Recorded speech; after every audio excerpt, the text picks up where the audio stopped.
ओम श्री साई राम। आज फिर आपके लिए एक कहानी लेके मैं आई हूँ और ये है एक राजा की कहानी। तो चलिए शुरू करते हैं। एक था राजा, नाम था उसका राज राजेश्वर। बहुत ही शूरवीर, बुद्धिमान, प्रतापी और उदार था। अपनी प्रजा का वो बहुत ध्यान रखता था। उसके राज्य में सब लोग बहुत सुखी थे, बहुत खुश थे। राजा की थी 4 रानियां। पहली रानी का नाम था तारा। तारा बहुत ही विदुषी थी, बहुत बुद्धिमती। उसे किताबें पढ़ने का बहुत शौक था। तारा का अधिकांश समय सोच विचार में, तर्क वितर्क में, इस सब में बीतता था। ये जो हमारी धार्मिक पुस्तकें हैं जैसे कि रामायण, भगवद गीता और उपनिषद, ये सब तारा ने कई बार पढ़ लिए थे। इतनी बार पढ़ लिए थे कि उसे कंठस्थ हो गए थे। और तर्क वितर्क में तो तारा राज पंडित को भी पीछे छोड़ सकती थी। तारा की बुद्धिमत्ता जग विख्यात थी। राजा की जो दूसरी रानी थी उसका नाम था राज चंपा। वैसे तो वह रानी थी, उसके जीवन में अपार सुख था, किंतु वह भी परेशान रहती थी। महल में अच्छा खाना पीना सब था, फिर भी वो थोड़ी बीमार रहती थी। कभी तो उसके सर में दर्द रहता, तो कभी उसकी कमर में। कभी उसको घबराहट होने लगती, तो कभी उसको चक्कर आने लगते। सारी दासियां उसकी सेवा में दौड़ पड़ती। राजवैद्य को तो हर हफ्ते 6 दिन उसकी नब्ज देखने के लिए आना पड़ता। किसी भी दवाई से उसको फायदा ही नहीं होता था। ये थी राजा की दूसरी रानी राज चंपा। और जैसा कि आपने सुना, हमेशा बीमार रहती थी। और राजा की तीसरी रानी थी चंद्रिका। वो बहुत ही चंचल थी चंद्रिका। बचपन से ही उसे सजने संवरने का खूब शौक था। नित नए हार और कंगन के डिजाइन बनवाने में उसकी खूब रुचि थी। राजा के सुनार को कभी 9 हार बनाने का आदेश मिलता, तो कभी 10 तोले की करधनी। कितने भी कपड़े जेवर वो खरीद लेती, लेकिन उसका मन ही नहीं भरता था। राजा को चंद्रिका से भी बहुत प्रेम था। और राजा की जो चौथी रानी थी उसका नाम था मधुमती। मधुमती के स्वभाव में अपने नाम के अनुरूप ही शहद की मिठास थी। मधुमती बहुत ही हंसमुख थी और बहुत भोली भाली। हमेशा वो अपने आनंद में रहती थी। जब कभी तारा से मिलती तो उससे भगवद गीता की चर्चा छिड़ जाती। चंपा से उसकी तबीयत पूछना कभी नहीं भूलती थी। और जब चंद्रिका से मिलती तो चंद्रिका के नए नए डिज़ाइन के कंगन देखकर बहुत खुश होती। ना तो वो किसी से जलती थी, न किसी को जलाती थी। तो ये थी राजा और उनकी 4 रानियाँ। और ये सब बड़े सुख से रहते थे अपने महल में। किसी प्रकार की कोई कमी नहीं थी, सिवाय बेचारी चंपा को, जो बीमार रहती थी। फिर एक समय ऐसा आया कि राजा राज राजेश्वर को किसी काम से बाहर जाना था, देश के बाहर। तो काफ़ी समय के लिए उनको विदेश जाना था, कई महीनों के लिए। तो राजा ने सोचा कि एक बार चारों रानियों से मिलता चलूं, उनसे पूछ भी लूँगा कि उन्हें कुछ चाहिए तो नहीं। तो राजा सबसे पहले तारा के महल में गया। तारा उस समय अपनी किताब में खोई हुई थी।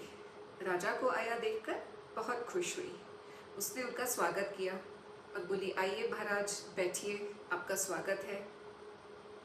राजा उससे मुस्कुराकर बोले, प्रिय तारा, मैं कुछ दिनों के लिए विदेश जा रहा हूँ। तुम्हें कुछ चाहिए वहाँ से? चाहिए तो मुझे बता दो, मैं लेता आऊँगा। तारा बोली, महाराज, इस समय तो मैं ईश्वर के द्वैत और अद्वैत, इस फिलॉसफी पे विचार कर रही हूँ। डुअल और non dual, what is the absolute reality, ये मैं भी सोच रही हूँ और मुझे अभी किसी निष्कर्ष पर मैं नहीं पहुँची हूँ। ईश्वर का स्वरूप निर्गुण निराकार है या सगुण साकार? तो महाराज, मेरे लिए तो सत्य का अन्वेषण ही सबसे ज़रूरी है। आप ऐसा करिए, मेरे लिए कुछ किताबें लेते आइए, शायद उन्हीं से मैं सच तक पहुंच सकूं। राजा ने कहा, ठीक है तारा, तुम्हारी खुशी में ही मेरी खुशी है। मैं तुम्हारे लिए ये किताबें ज़रूर लेता आऊँगा। उसके बाद राजा तारा से मिलकर के दूसरी रानी चंपा के महल में गया। वहाँ पर जाकर उसने देखा कि चंपा अपने पलंग पर लेटी हुई थी।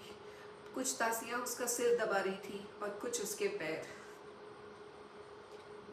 राजा ने आकर पूछा, चंपा कैसी हो? क्या तबीयत ठीक नहीं? चंपा बोली, क्या बताऊं महाराज, सुबह से सिर कुछ भारी है, रात में नींद ही ठीक से नहीं आई। राजा बोले, क्या हो गया? चंपा बोली, रेशमी गद्दों पर भी आराम नहीं मिलता, रात रात भर मैं करवट बदलती रहती हूँ, इसीलिए तो इतनी कमजोरी महसूस होती है। राजा बोले, तुम केसर बादाम का दूध पिया करो, राजवैद्य से कहकर तुम्हारे लिए कोई नई दवाई मंगवाता हूँ। चंपा बोली, बादाम का दूध तो मैं रोज पीती हूँ महाराज, पर भूख ही नहीं लगती, कुछ खा ही नहीं पाती हूँ, राजवैद्य की दवाई से भी कोई फायदा नहीं। राजा दुखी होकर बोला, बेचारी चंपा, तुम सचमुच बहुत परेशान रहती हो, मैं कुछ दिन के लिए बाहर जा रहा हूँ, तुम्हें कुछ चाहिए? चंपा बोली, अब मैं ठीक रहूं तो मैं कुछ सोचूं और जेवर बनवाऊं उस चंद्रिका की तरह। कमजोरी तो पहले से ही थी, अब मौसम में भी जो थोड़ी सी ठंडक आ गई है तो मुझे अब हल्की सी खांसी भी रहने लगी है। आप तो महाराज मेरे लिए कुछ अच्छी जड़ी बूटियां, औषधियां और लेप लेते आइए, इन दवाइयों से तो मुझे कोई लाभ नहीं हो रहा है। राजा बोले, बेचारी चंपा, तुम कितनी परेशान रहती हो, सच बात है, मैं ज़रूर तुम्हारे लिए बहुत सारी औषधियाँ लेता आऊँगा, बिल्कुल फिक्र मत करो और अपना ध्यान रखो। उसके बाद राजा अपनी तीसरी रानी चंद्रिका के महल में गया। चंद्रिका उस समय दर्पण में अपना सुंदर मुख निहार रही थी और अपना मुख निहार कर बहुत खुश हो रही थी। राजा को आया देख वो खुशी से खिल उठी। उसने उनका स्वागत किया। आइए महाराज, बैठिए। राजा ने बोला, प्रिय चंद्रिका, मैं कुछ दिनों के लिए विदेश जा रहा हूँ, काफ़ी दिन शायद वहाँ लग जाएं, तो तुम्हें अगर कुछ चाहिए तो बताओ। तो चंद्रिका बोली, महाराज, ये साड़ी देखते हैं, है तो रेशम की, पर बहुत भारी है, बहुत चुभती भी है, इसमें सोने की जरी का इतना भारी काम जो है। महाराज, मैंने सुना है कि दूर प्रदेश में बहुत अच्छे कपड़े मिलते हैं, मेरे लिए तो कोई ऐसी साड़ी लेकर आइए जो हवा से भी हल्की हो, जिसमें सूर्य की चमक हो और जिसके आंचल में ढेर सारे सितारे जड़े हों। राजा बोले, और कुछ? चंद्रिका बोली,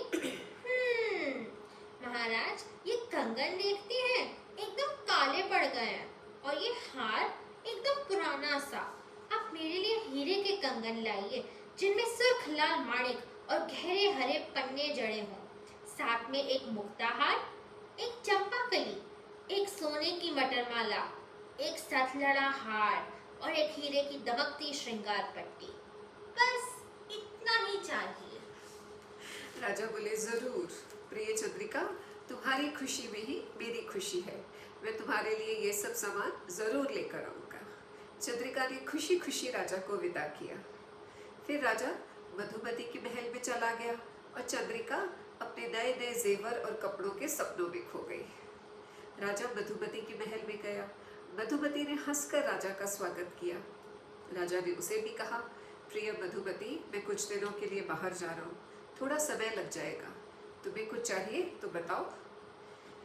मधुमती बोली, महाराज, मुझे कुछ नहीं चाहिए, बस आप सही सलामत वापस मेरे पास लौट कर आ जाइए। राजा बोले, क्यों मधुमती, बाकी तीनों रानियों ने भी तो सामान मंगवाया है, तुम्हें कुछ चाहिए हो तो तुम भी बता दो, तुम्हारे लिए भी आ जाएगा। पर मधुमती फिर बोली, नहीं महाराज, मैं बस ये चाहती हूँ कि आप सही सलामत मेरे पास जल्दी से जल्दी वापस आ जाइए, बस। राजा हंसकर बोला, ठीक है। फिर राजा चला गया। अब चारों रानियां अपने अपने महल में समय बिता रही थी, राजा की प्रतीक्षा कर रही थी। राजा को गए हुए कई दिन हो गए और फिर 6 महीने बाद राजा राज राजेश्वर वापस लौट कर आए। जब वो लौट कर आए तो उनके पास वो सब चीज़ें थी जो तीनों रानियों ने मंगवाई थी। तारा के लिए बहुत सारी पुस्तकें, चंपा के लिए ढेर सारी औषधियाँ और लेप, और चंद्रिका ने इतने सारे जो जेवर और कपड़े मंगवाए थे। राजा वो इतने सारे जेवर और कपड़े लेके आए कि 7 संदूक भर गए थे उनसे। वो सब उन्होंने अपने सेवकों के द्वारा तीनों रानियों के महल में सामान भिजवा दिया। तीनों रानियां वो सामान देखकर खिल गई, बहुत खुश हो गई। तारा उन सब किताबों को उठा उठा के छू छू के देख रही थी। उसे विश्वास ही नहीं हो रहा था, इतनी सारी नई किताबें। It was so exciting. Champa अपनी औषधियाँ और लेप देख रही थी, उलट पलट के, कैसे हैं, क्या है, कुछ इनके डिफरेंट हैं क्या कॉन्स्टिट्यूएंट्स। और चंद्रिका, वो तो जैसे दीवानी हो गई। एक एक संदूक खोल करके वो सारा सामान निकाल के झूक झूक के उसको पहन पहन कर अपना चेहरा खुद ही देखती दर्पण में, और फिर हंसने लगती। उसको विश्वास नहीं हो रहा था कि इतना सुंदर सामान राजा उसके लिए उन्होंने लेके आए हैं। All the three queens were very happy. तीनों बहुत खुश थी। उधर राजा ने ये सब सामान तो भिजवा दिया, और उसके बाद राजा स्वयं मधुमती से मिलने उसके महल में चला गया। मधुमती ने राजा का बहुत खुश होकर स्वागत किया। राजा के लिए उस दिन मधुमती के महल में खाना बना, विशेष पकवान बने। राजा को बहुत प्रेम से मधुमती ने खाना परसा। खाना खा करके फिर दोनों पति पत्नी बैठ गए और बातें करने लगे। थोड़ी देर में मधुमती की दासियां चौपड़ की पासी का सामान लेकर आ गई, और राजा और रानी साथ बैठकर चौपड़ खेलने लगे। राजा ने मधुमती को सारा अपनी यात्रा का वृतांत सुनाया, कहाँ कहाँ गया था, किससे मिला, क्या काम हुआ। इस बीच वह तीनों रानियां सोचने लगी कि महाराज कैसे नहीं आए। सामान तो हमें मिल गया, बट महाराज कैसे नहीं आए। तो वह सोच में पड़ी हुई थी, क्योंकि वो ये सोच भी नहीं सकती थी कि महाराज वापस आ गए लेकिन उनसे नहीं मिले। तभी चंद्रिका की दासी चुपके मधुमती के महल में गई, और उसने जाकर देखा, अरे महाराज और मधुमती तो बैठ के चौपड़ खेल रहे हैं। उसने जाके चंद्रिका को तुरंत बताया, अरे मेरी रानी, आप यहाँ राजा का इंतजार कर रही हैं, वो तो मधुमती के महल में बैठे हैं, चौपड़ खेल रहे हैं उसके साथ। आपका सारा श्रृंगार व्यर्थ हो गया। चंद्रिका को बड़ा धक्का लगा। आज तक तो ऐसा कभी नहीं हुआ था कि महाराज बाहर गए हो और उससे मिलने ना आए हो। तीनों रानियां आपस में मिली। चंद्रिका ने दौड़कर बताया तारा और चंपा को कि सुनो, आज ऐसा हो गया। इतने सालों में आज तक कभी महाराज ने ऐसा नहीं किया, और आज वो हमसे मिलने नहीं आए। फिर तीनों रानियां मधुमती के महल में गई। उन्होंने अपनी आंखों से देखा, उन्हें विश्वास नहीं हो रहा था चंद्रिका की दासी की बात पर। तो देखा बात सच है। दोनों साथ बैठकर हंस रहे थे और चौपड़ खेल रहे थे। फिर तारा बोली, महाराज ये क्या, आप आए और हमसे मिले भी नहीं, क्या हमारी इतनी भी याद नहीं आई आपको। राजा ने जब तीनों रानियों को देखा तो वो बहुत खुश हुए, मुस्कुराए और बोले, अरे प्रिय तारा, चंपा और चंद्रिका, तुम तीनों यहाँ, कितना अच्छा लग रहा है मुझे। कैसी बातें करती हो तारा, मुझे तुम्हारी याद क्यों नहीं आएगी। तुम्हारी किताबें तुमको नहीं मिली क्या। तारा बोली, किताबें तो मिल गई महाराज, लेकिन आप तो नहीं आए। राजा बोले, चंपा, तुम्हें क्या तुम्हारी औषधियाँ और लेप नहीं मिले। चंपा बोली, आपकी राह देखते देखते तो मेरी आंखें थक गईं, रातों की नींद गायब हो गई, पर आपको कोई परवाह ही नहीं हुई। एक बार आगे आपने आकर मेरा हाल नहीं पूछा कि बेचारी चंपा कैसी हो। औषधियाँ तो मिल गई, लेकिन आप तो आए ही नहीं। राजा ने फिर चंद्रिका से मुड़ के पूछा, और प्रिय चंद्रिका, तुम्हारा सामान क्या तुम्हें पसंद आया, मिला। चंद्रिका ने भी ताना दिया कि हाँ, आप जो सामान लाए हो, मैंने जो सोचा था उससे भी ज्यादा अच्छा है, उससे भी ज्यादा सुंदर है, लेकिन आप तो नहीं आए, आप तो इधर बैठ गए। मधुमती ही सब कुछ हो गई है क्या आपके लिए। आप तो कहते थे कि मेरी खुशी में ही आपकी खुशी है। राजा ये सब बातें सुनकर मुस्कुराने लगे, और तीनों रानियों से उन्होंने कहा, सच है, तुम तीनों की खुशी में मेरी खुशी है, इसमें कोई भी झूठ नहीं। सच बताओ, तुम तीनों ने जो जो सामान मांगा वो सब मैंने भिजवा दिया, फिर तुम क्यों परेशान हो तीनों। मैंने मधुमती से भी पूछा था कि तुम्हें क्या चाहिए, पर मधुमती ने मुझे ही मांगी। उसने कहा कि वो सिर्फ ये चाहती है कि मैं उसके पास आ जाऊं। तो अब इसमें मैं क्या कर सकता हूँ, इसमें मेरी क्या गलती है, बताओ। ये सुनकर के तीनों रानियां बहुत ही लज्जित हो गई, और उन्हें समझ में आ गया कि उनसे क्या भूल हुई। उसके बाद राजा अपनी चारों रानियों के साथ फिर पहले की तरह हंसी खुशी रहने लगे। तो ये जो कहानी है, इस कहानी में जो राजा राज राजेश्वर हैं, ये दरअसल भगवान का रूप है। इस कहानी में ईश्वर हैं भगवान राजा राजराजेश्वर, और उनकी जो 4 रानियां हैं ये हैं 4 तरीके के भक्त। There are 4 types of devotees, और उन चारों डिवोटीज को इस कहानी में बताया गया है। भगवान के जो 4 भक्त होते हैं उनमें जो नंबर 1 है वो होते हैं जिज्ञासु। जिज्ञासु are the ones who are curious, they want to find out about God, बहुत कुछ जानना चाहते हैं और वो लगातार अन्वेषण करते हैं, खोज करते हैं, सोच विचार करते हैं, तर्क वितर्क करते हैं, पर भगवान से प्रेम नहीं करते। उनकी जिज्ञासा बहुत ज़्यादा होती है। दूसरे जो भक्त होते हैं, तो ये जो पहले किस्म के भक्त हैं जो जिज्ञासु हैं वो है रानी तारा। दूसरे जो भक्त होते हैं वो होते हैं आर्त। आर्त मीन्स वो जो बहुत ज़्यादा कष्ट में हैं और लगातार भगवान से प्रे करते हैं अपने कष्टों को दूर करने के लिए। उनके ऊपर हमेशा कोई ना कोई विपदा रहती है इन भक्तों पे, और इस संसार के जो संसार क्रम में जो आके फंस गए हैं और इतनी परेशानियों में डूबे हुए हैं, तो उन परेशानियों से निकलने के लिए वो लगातार भगवान से अपने दुख दूर करने के लिए बोलते हैं कि हे भगवान, अब ये कष्ट हो गया, अब ये दूर कर दो, वो कष्ट तो ठीक हो गया भगवान, बट एक नया कष्ट आ गया, इसको ठीक कर दो। उनके जो रोना है वो कभी ख़त्म ही नहीं होता। तो ये जो है इनका प्रतीक है रानी चंपा, जो राजमहल में रहते हुए भी, सब सुख होते हुए भी हमेशा दुखी रहती थी, उन्हें खुश रहना ही नहीं आता था। और जो तीसरे किस्म के भक्त होते हैं वो होते हैं अर्थार्थी। अर्थार्थी वो जिनकी अत्यधिक डिज़ायर्स हैं, they have so many desires, उन्हें भगवान से इतना कुछ चाहिए, हे भगवान ये दे दो, हे भगवान वो दे दो, भगवान मुझे टेस्ट में अच्छे मार्क्स दे दो, मुझे कॉलेज में अच्छे कॉलेज में एडमिशन दे दो, मुझे हायर स्टडीज़ करवा दो, अब मेरा जॉब लगवा दो, हे भगवान मेरी बहुत अच्छे घर में शादी करवा दो, मुझे बहुत अच्छा हस्बैंड या बहुत अच्छी वाइफ मिले, और जब ये हो जाए तो उसके बाद फिर बच्चे, उसके बाद प्रमोशन, एक के बाद एक उनकी जो डिज़ायर्स हैं वो आती जाती हैं। यहाँ तक कि जब बच्चों के बच्चे हो जाते हैं तो उन बच्चों के लिए उनकी डिज़ायर्स कंटिन्यू रहती है, फिर वही साइकिल शुरू हो जाती है, बच्चों की पढ़ाई, बच्चों की शादी, बच्चों के जॉब। तो ये जो भक्त हैं इनकी डिज़ायर्स कभी ख़त्म ही नहीं होती, constantly increasing, there is no ceiling on desires. तो जैसे आग में हम जब घी डालते हैं तो आग और भड़कती है, ऐसे ही जब एक इच्छा पूरी होती है तो जैसे ही वो इच्छा पूरी होने लगती है वैसे ही दूसरी इच्छा आ जाती है। तो ये हाल इन भक्तों का है।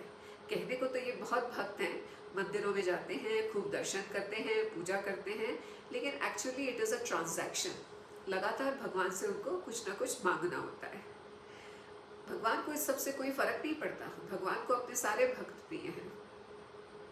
वो इन तीनों भक्तों की इच्छाएं पूरी करते हैं, जिज्ञासु की भी, आर्त की भी और अर्थार्थी की भी। जिसको जो चाहिए वो मिलता है, बिल्कुल अलादीन के चिराग की तरह। जैसे अलादीन के चिराग को रगड़ो और उससे आप जो मांगोगे वो जिन्न ला के देता है, ऐसे ही भगवान चूंकि अपने भक्तों में भेद नहीं करते इसलिए वो सबकी सब इच्छाएं पूरी करते हैं। अब ये भक्त की किस्मत है कि वो कल्प वृक्ष के नीचे बैठकर कॉफ़ी पाउडर मांगता है या भगवान को। और जो चौथे किस्म के भक्त होते हैं वो होते हैं ज्ञानी। तो जो ज्ञानी होते हैं उन्हें कुछ नहीं चाहिए होता, उनको सिर्फ भगवान चाहिए। उनके और भगवान के बीच में एक डायरेक्ट कनेक्शन होता है, और वो कनेक्शन होता है द कनेक्शन ऑफ लव। जैसे कि माँ राधा और माँ मीरा, जिन्हें कृष्ण जी से कुछ नहीं चाहिए था, उन्हें सिर्फ कृष्ण चाहिए थे, बाकी संसार की हर चीज़ उनके लिए कृष्ण के आगे तुच्छ थी। तो ये जो चौथी भक्ति है, ये वाली भक्ति आत्मनिवेदन वाली, ये भगवान को सबसे प्रिय है। तो देखने वाली बात यह है कि हालांकि भगवान अपने भक्तों में कोई भेद नहीं करते, लेकिन भक्त अगर अपने प्रेम की डोर से चाहे तो भगवान को खींचकर अपने पास ला सकता है। भगवान भक्त के प्रेम की डोर में खिंचे चले आते हैं।